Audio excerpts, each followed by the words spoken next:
Mas tumibay ang relasyon ng Pilipinas at Singapore sa bilateral meeting ni Pangulong Ferdinand R. Marcos Jr.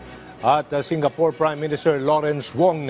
At ang pinigting ugnayan na yan, hindi lang umano makatutulong sa mga Pilipino sa bansa kundi maging ang ating mga kababayan sa Singapore.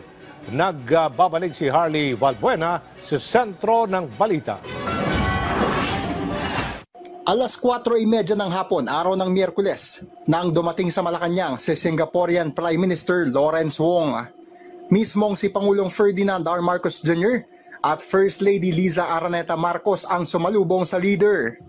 Binigyan siya ng arrival honors sa Kalayaan Grounds.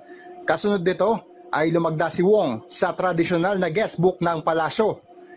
Kaagad sumabak ang dalawang leader sa bilateral meeting, kasama ang mga miyembro ng gabinete at opisyal ng magkabilang panig.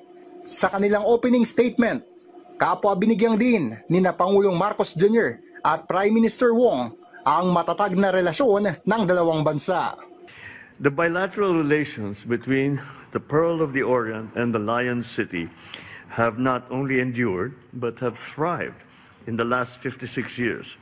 And amidst this changing and more challenging geopolitical environment, it is even more important that we stand together. We are both founding members of ASEAN and we share a common interest in regional stability and development. Binati rin ng Pangulo si Wong sa muling pagkakahalal nito noon lamang Mayo.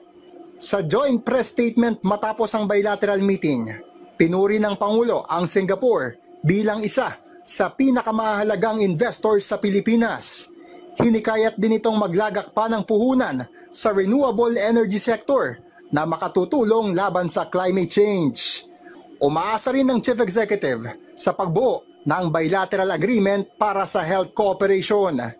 Pinuri rin ng Presidente ang Singapore sa pangangalaga sa kapakanan, seguridad at kaligtasan ng nasa 200,000 Pinoy na naninirahan sa Singapore.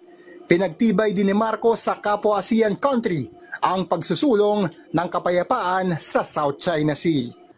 In order to achieve peace and stability in the West Philippine Sea and South China Sea, I expressed how the Philippines will continue to be a committed advocate of the rules-based international order, one grounded on international law, in equity, and on justice.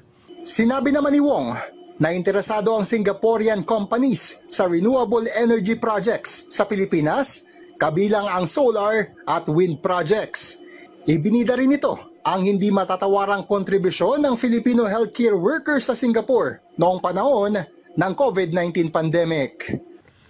Singapore is committed to being a good second home for the Filipinos living and working in our country.